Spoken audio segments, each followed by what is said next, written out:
नमस्कार, स्वागत है आप सभी का। आपके साथ मैं हूं स्वप्निल। सबसे पहले बात मोदी के महा पैकेज की। कल पीएम मोदी ने कोरोना संकट के बीच अर्थव्यवस्था को रफ्तार देने के लिए 20 लाख करोड़ रुपए के पैकेज का ऐलान किया था। इस पैकेज के बारे में आज वित्त मंत्री निर्मला सीतारमण ने विस्तार से जानकारी दी। एमएसएमई समेत कई सेक्टर को फंड आवंटित किए गए। साथ ही इनकम टैक्स रिटर्न फाइलिंग की डेडलाइन बढ़ा दी गई है, इसे 30 सितंबर कर दिया गया है। पीएम मोदी ने आत्मनिर्भर भारत का विजन रखा। पीएम के भाषण में अर्थव्यवस्था के 5 पिलर का जिक्र हुआ। आर्थिक पैकेज से देश के विकास को रफ्तार देने की बात हुई, लोकल ब्रांड को ग्लोबल बनाने की बात हुई। वित्त मंत्री ने जो कुछ भी आज कहा है, उनमें जो बड़ी बातें रही हैं वो हम आपको बता रहे हैं। आत्मनिर्भर भारत का विजन जो कि प्रधानमंत्री ने रखा, इसे वित्त मंत्री ने कोट किया। साथ ही अर्थव्यवस्था के 5 पिलर का जिक्र जो कि प्रधानमंत्री नरेंद्र मोदी ने किया था, उसे निर्मला सीतारमण ने दोहराया है। साथ ही उन्होंने कहा कि जो आर्थिक पैकेज है, इससे देश की विकास यात्रा आगे बढ़ेगी, विकास को रफ्तार मिलेगा। साथ ही जैसा कि कल प्रधानमंत्री ने कहा था, लोकल के लिए वोकल बनिए। उसी कड़ी में आज वित्त मंत्री ने कहा कि लोकल ब्रांड को ग्लोबल बनाना है। साथ ही कहा 41 करोड़ खातों में सीधे मदद पहुंचाई गई। एमएसएमई को जो ओवरऑल पैकेज है, उनमें से 3 लाख करोड़ रुपए का बिना गारंटी का लोन की बात उन्होंने कही। ज्यादा निवेश के बावजूद एमएसएमई का दर्जा बरकरार रहेगा। 1 करोड़ के निवेश या 5 करोड़ के टर्नओवर पर सूक्ष्म उद्योग का दर्जा। एमएसएमई को ई मार्केट से जोड़ा जाएगा। 45 दिनों में एमएसएमई के सरकारी बकाये का भुगतान होगा। 200 करोड़ तक का टेंडर, ग्लोबल टेंडर नहीं होगा। एनबीएफसी के लिए 30,000 करोड़ की स्कीम की बात उन्होंने कही। साथ ही 15,000 से कम सैलरी वालों का पीएफ अगस्त तक सरकार जमा करेगी, ये उन्होंने बताया। कहा 72,22,000 कर्मचारियों को फायदा होगा। कर्मचारियों, कंपनियों को ईपीएफ में 10% ही देना होगा। ईपीएफ देने में सरकार 2500 करोड़ रुपए खर्च करेगी। ईपीएफ लिक्विडिटी स्कीम 2020 तक जारी रहेगी। 30,000 करोड़ की स्पेशल लिक्विडिटी स्कीम। बिजली कंपनियों को 90,000 करोड़ की नकदी। कोरोना काल में रियल एस्टेट को रेरा से छूट है, RERA से छूट। बिल्डरों को भी मकान पूरा करने का वक्त मिलेगा। टीडीएस और टीसीएस रेट्स में 25% तक की कटौती की जानकारी उन्होंने दी। उन्होंने कहा जनता को 50,000 करोड़ का फायदा होगा। There are 6 major steps for the MSMEs. The first one, there is a collateral-free automatic loan for MSMEs which is being provided. This will give facility up to 3 lakh crores. 25 crore outstanding for those MSME units for whom 25 crore is the outstanding loan, or 100 crores whose turnover will benefit from this. These loans will have a 4-year tenure and there will be a moratorium given for 12 months. These are going to be 100% credit guaranteed over as a cover given to banks and NBFCs on principal and interest. So this is going to be available till 31st October 2020. There are no guarantee fees, no fresh collaterals required. So I guess this will benefit 45 lakh units so that they can resume their business activity and also safeguard jobs. Didn't have cash coming in, so for buying raw materials or paying the wages, if they had a problem, you had that emergency credit line which we spoke about just a minute ago. Now I come to talking about subordinate debt through which we want to infuse about 20,000 crores. These are meant for stressed MSMEs. So if you're providing for the standard, you're now providing for the stressed MSMEs. Now the stressed MSMEs do have a problem of equity. और अब बात प्रदेश के 7 संभागों की, जहां हमारी lockdown में पूरी तरह से नजर है। तस्वीरें आपको दिखाते हैं आप अपनी टीवी स्क्रीन पर। जयपुर, कोटा, उदयपुर, भरतपुर, अजमेर, जोधपुर, बीकानेर की तस्वीरें देख रहे हैं। एक एक संभाग का आज का सूरत हाल आपको बताएंगे।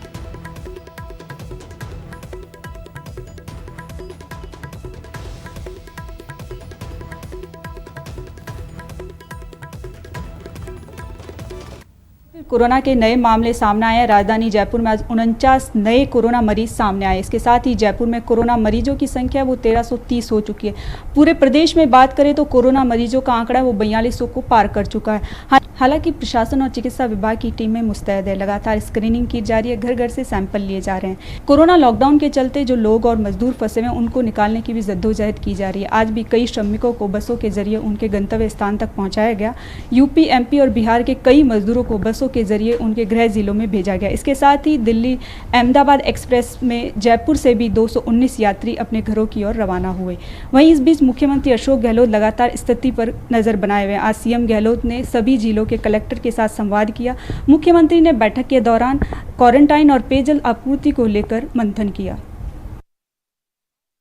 उदयपुर में लगातार कोरोना संक्रमित मरीजों के आने का सिलसिला जारी है और आज भी सुबह से अब तक 22 संक्रमित मरीज सामने आ चुके हैं और इसी के साथ में उदयपुर में कोरोना संक्रमित मरीजों की संख्या बढ़कर अब 246 हो चुकी है। तो वहीं अगर हम एक्टिव केसों की बात करें तो उदयपुर प्रदेश में तीसरे नंबर पर आ चुका है। जयपुर और जोधपुर के बाद एक्टिव केस सबसे ज़्यादा अभी इस समय उदयपुर में है। तो वहीं संक्रमित मरीजों की संख्या के लिहाज से उदयपुर, जयपुर, जोधपुर, कोटा के बाद में चौथे स्थान पर इस समय है। यहाँ पर लगातार जो संक्रमित मरीजों की संख्या है वो बढ़ रही है और सबसे बड़ी बात सिर्फ एक कांजी का हाटा ऐसा इलाका है जहाँ पर प्रतिदिन संक्रमित मरीज सामने आ रहे हैं। हालांकि चिकित्सा विभाग वहाँ पर हर व्यक्ति की सैंपलिंग कराने में जुटा हुआ और ये कोशिश की जा रही है कि जल्द से जल्द जितने भी संक्रमित मरीज हैं उन्हें सामने लाया जा सके और उनका इलाज शुरू कराते हुए उन्हें दूसरे जो कि नेगेटिव जो लोग हैं उन्हें उनसे दूर किया जा सके। तो इसके प्रयास बड़े स्तर पर इस समय चल रहे हैं। आज सुबह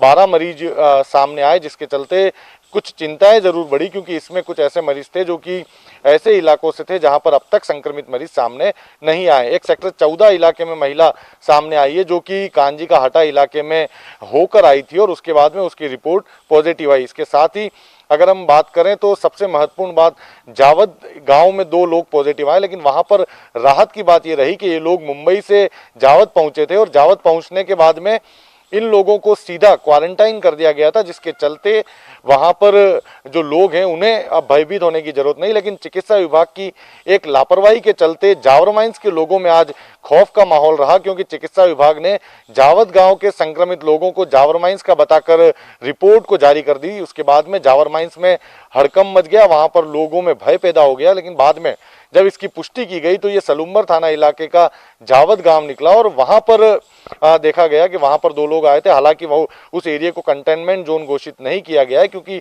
ये लोग बाहर से आने के बाद में सीधे इन्हें क्वारंटाइन हाउस भेज दिया गया था और ये स्थानीय किसी भी व्यक्ति के संपर्क में नहीं आए थे। इसके अलावा अगर उदयपुर की बात करें तो कुल 22 लोगों में से अधिकांश लोग जो हैं आज भी कांजी का हाटा और हेलावाड़ी इलाके के सामने आए हैं और वहीं के लोग लगातार संक्रमित सामने आने से उस इलाके में अब जिन लोगों की रिपोर्ट नेगेटिव आ रही है उन्हें लगातार दूसरी जगह पर शिफ्ट करने की कवायद जारी है। जो लोग इस इलाके से नेगेटिव सामने आ रहे हैं उन्हें डेडिकेटेड क्वारंटाइन हाउस में भेजकर जो संक्रमित लोग हैं उनसे दूर करने के प्रयास किए जा रहे हैं। निजी अस्पतालों में संक्रमित मरीजों का इलाज शुरू हो चुका है और निजी अस्पताल भी अब इस बात का ध्यान रख रहे हैं कि जो एसिम्प्टोमेटिक मरीजों को इनके यहाँ भेजा गया है उन्हें अच्छा वातावरण मिले और उनके स्वास्थ्य का बेहतर ध्यान रखा जा सके। इसके चलते जीबीएच जनरल हॉस्पिटल में करीब 70 से ज़्यादा एसिम्प्टोमेटिक मरीजों को भर्ती कराया जा चुका है और वहाँ पर ये कोशिश की जा रही है कि योगा के मार्फत उनके स्वास्थ्य को बेहतर किया जा सके और उनकी इम्यूनिटी को भी बढ़ाया जा सके।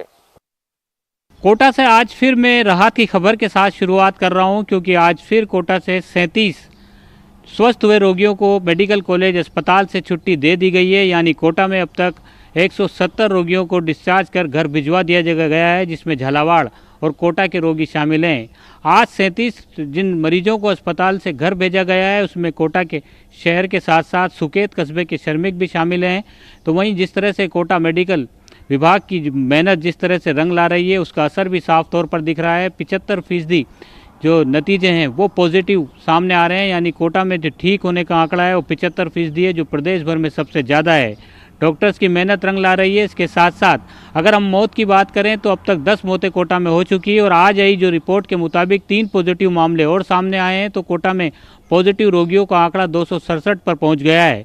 तो वहीं इस बीच कोटा के जेके लोन अस्पताल से लगातार पॉजिटिव प्रसूताओं के आने का मामला सामने आने के बाद से थैलेसीमिया पीड़ित बच्चों के वार्ड को विज्ञान नगर ईएसआई अस्पताल में शिफ्ट किया गया था। वहां आज से वार्ड शुरू हो गया है और बच्चों को आज ब्लड भी चढ़ाया गया। हालांकि अधूरी तैयारियों के बीच वार्ड शुरू किया गया, लेकिन जिस तरह का फैसला लिया गया मेडिकल प्रशासन द्वारा उसकी सराहना की जा रही है। बीजेपी पार्षद ब्रजेश शर्मा नीटू अस्पताल पहुंचे और उन्होंने कोरोना योद्धा चिकित्सकों का सम्मान किया और जो पीड़ित बच्चे हैं उनसे मुलाकात कर उनको फल भी बांटे। तो वहीं आज शहर एसपी गौरव यादव ने भी प्रेस कॉन्फ्रेंस कर शहरवासियों से लॉकडाउन में सोशल डिस्टेंस की पालना करने की अपील की। साथ ही राज्य सरकार द्वारा जो छूट दी गई है उसमें लापरवाही नहीं बरतने की लगातार कोटा पुलिस अपील कर रही है। उसी के मद्देनजर आज फिर एसपी गौरव गोयल ने शहरवासियों से अपील की कि वो ज़्यादा से ज़्यादा घरों में रहें। सरकार ने जो रियायत दी है उसको लापरवाही ना बरतें और सोशल डिस्टेंसिंग की पालना करें। तो इन सब के बीच कोटा के महानरेगा श्रमिकों के लिए भी आज बड़ा दिन रहा। मुख्य कार्यकारी अधिकारी ने आज बैठक लेकर के अधिकारियों को निर्देश दिए कि रोजगार की मांग के अनुरूप ग्रामीण एरिया में मनरेगा श्रमिकों को रोजगार मुहैया करवाया जाए। इसके साथ ही मनरेगा श्रमिकों पर एक नवाचार भी किया गया। सोशल डिस्टेंस की पालना के साथ साथ उनको शपथ भी दिलवाई गई कि वो सोशल डिस्टेंस की तो पालना खुद करेंगे ही, साथ में ग्रामीण एरिया में भी इस जागरूकता अभियान को चलाएंगे। इन सब के बीच मुंबई से रवाना होकर ट्रेन कोटा पहुंची, जिसमें 110 यात्री मुंबई से कोटा पहुंचे तो वहीं 132 यात्री दिल्ली जाने के लिए सवार हुए। रेलवे स्टेशन पर गाइडलाइन की पूरी पालना के साथ रेलवे के अधिकारी मुस्तैद नजर आए और यात्रियों को सोशल डिस्टेंस की पालना के साथ ही स्टेशन पर उतारा गया और जो मुसाफिर थे उनको ट्रेनों में दाखिल करवाया गया। बीकानेर में अभी तक ताज़ा अपडेट की बात कर लें तो बीकानेर के अंदर 40 मामले कोरोना के पॉजिटिव आ चुके हैं। वहीं पर 37 जो मामले हैं वो पॉजिटिव से नेगेटिव हो चुके हैं। तो वहीं पर 2 महिला मरीजों की मौत हो चुकी है। ऐसे में वर्तमान समय की बात कर लें तो बीकानेर के अंदर एक व्यक्ति अभी कोरोना पॉजिटिव है जिसका इलाज लगातार चल रहा है। वहीं चिकित्सा विभाग और जिला प्रशासन पूरी मुस्तैदी के साथ में काम कर रहा है।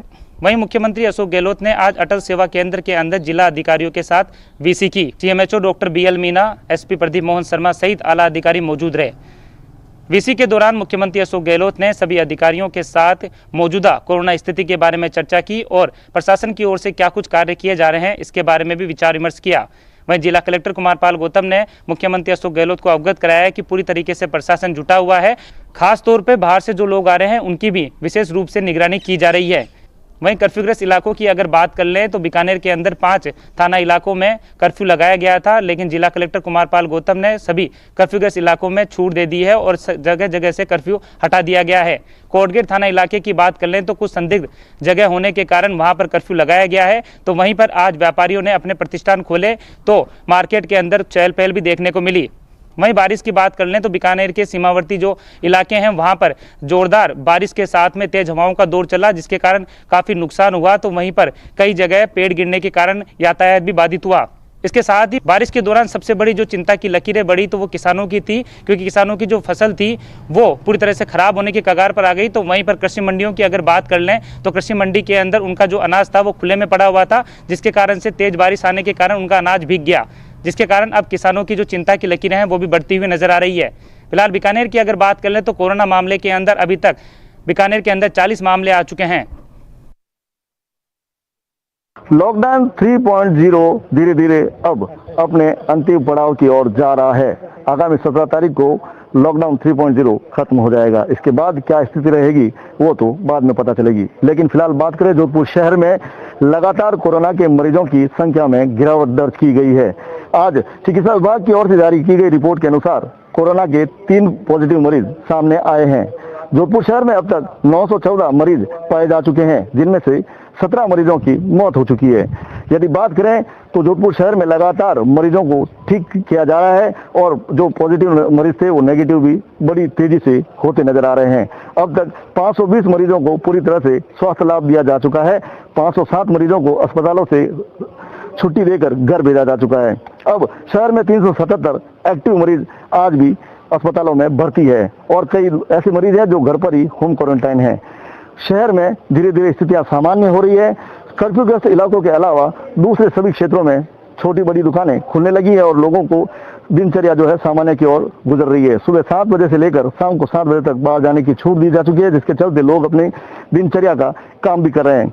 शहर में कर्फ्यूग्रस्त इलाकों में आज भी वही सख्ती का दौर जारी है। लोगों पर कड़ाई से जो लॉकडाउन का पालन करवाया जा रहा है। फिलहाल चिकित्सा विभाग जो है सैंपल लेने का काम भी युद्ध स्तर पर कर रही है, जिसका परिणाम है कि कोरोना पर लगातार एक नीतिगत किए गए काम का यह परिणाम सामने आया है कि इस पर धीरे धीरे लगाम कसी नजर आ रही है। जी देखिए, अगर अजमेर की बात करें तो अजमेर में आज का दिन काफ़ी बड़ी राहत लेकर आया, जहां पर न सुबह की रिपोर्ट में न दोपहर की रिपोर्ट में एक भी नया कोरोना पॉजिटिव मरीज जो है वो शामिल नहीं हुआ है। लिहाजा जो कुल पॉजिटिव मरीजों का आंकड़ा है वो 235 पर ही टिका हुआ है। अलबत्ता एक अच्छी खबर इसमें यह है कि कुल 103 कोरोना पॉजिटिव मरीज ऐसे हैं जो इलाज पाकर ठीक हो गए हैं और क्वारंटीन सेंटर में फिलहाल अपना 14 दिन का पीरियड जो है वो निकाल रहे हैं। इसके अलावा 5 मरीजों को अस्पताल से डिस्चार्ज कर दिया गया है और 5 मौतें अभी तक कुल अजमेर में कोरोना पॉजिटिव से हुई है, जिसके बाद चलते जो अब कुल जिले में एक्टिव केसेस हैं वो 127 रह गए हैं। इसके अलावा अगर बड़ी बात करें तो आज बड़े पैमाने पर 2 स्पेशल श्रमिक ट्रेन चली हैं, जिसके जरिए करीब 2800 जो प्रवासी बिहारी मजदूर हैं इन्हें बिहार के किशनगंज और पूर्णिया ले जाया गया है। स्पेशल रेल के जरिए रेलवे स्टेशन पर जिला प्रशासन और रेलवे विभाग की ओर से तमाम व्यवस्थाएं की गई थी। मेडिकल और हेल्थ डिपार्टमेंट ने इन तमाम 2800 बिहारी श्रमिकों की मेडिकल स्क्रीनिंग के बाद उन्हें सोशल डिस्टेंसिंग की पालना करने के साथ ही स्टेशन पे ट्रेनों में बिठाया और दोपहर 12 बजे और शाम 4:20 पर ये 2 ट्रेनें जो हैं ये बिहार के लिए रवाना हुई हैं। इसके अलावा तमाम जो दूसरे प्रयास है वो लगातार किए जा रहे हैं। इसके अलावा मुख्यमंत्री अशोक गहलोत ने एक महत्वपूर्ण वीडियो कॉन्फ्रेंसिंग की है, जिसमें तमाम जिलों से उन्होंने क्वारंटीन सेंटर जो बाहरी प्रवासी मजदूर राजस्थान में प्रवेश करेंगे उनके लिए किस तरह से ग्रामीण इलाकों में क्वारंटीन सेंटर्स बनाए जाने हैं उसको लेकर बड़े पैमाने पर एसडीएम्स के साथ मीटिंग की है, उनको दिशा निर्देश दिए हैं। साथ ही साथ चिकित्सा और स्वास्थ्य विभाग की ओर से करीब 23 लाख लोगों की अब तक जिले में स्क्रीनिंग हो चुकी है। सर्वे का काम लगातार जारी है और करीब 34,000 लोगों को होम क्वारंटाइन किया गया, जिनमें से करीब 29,000 लोगों ने अपना क्वारंटाइन पीरियड जो है वो पूरा कर लिया गया है। लगातार मजदूरों को वापस अपने घर भेजने की कवायद लगातार जारी है। बसों के जरिए भी मजदूर जो हैं वो अपने घरों की ओर जा रहे हैं। स्पेशल ट्रेन के जरिए भी मजदूर जो हैं अपने घरों की ओर जा रहे हैं। अजमेर शहर के 7 थाना इलाकों में कर्फ्यू लगाया गया था, जिनमें से 4 थाना इलाकों में जो कर्फ्यू था उससे कुछ इलाकों में छूट दी गई थी, जिसके बाद आज दुकानें खुली हैं, बाजार भी थोड़े बहुत खुलना शुरू हुए हैं। सड़कों पर वाहनों की चहल पहल नजर आने लगी है और कहीं ना कहीं जो निर्माण कार्य रुके हुए थे, खासतौर से अगर बात की जाए सरकारी निर्माण कार्यों की, जो अजमेर में एलिवेटेड रोड का काम चल रहा है, तो स्टेशन रोड और कचहरी रोड पर प्रशासन की अनुमति के साथ सीमित श्रमिकों के जरिए सोशल डिस्टेंसिंग की पालना के साथ जो है निर्माण कार्य भी हल्का फुल्का शुरू कर दिया गया और कोशिश यही की जा रही है कि जो जीवन है वो जीवन पटरी पर धीरे धीरे वापस लौटना शुरू हो। एक ब्रेक के बाद बात कोरोना की मार, कब मिलेगा रोजगार।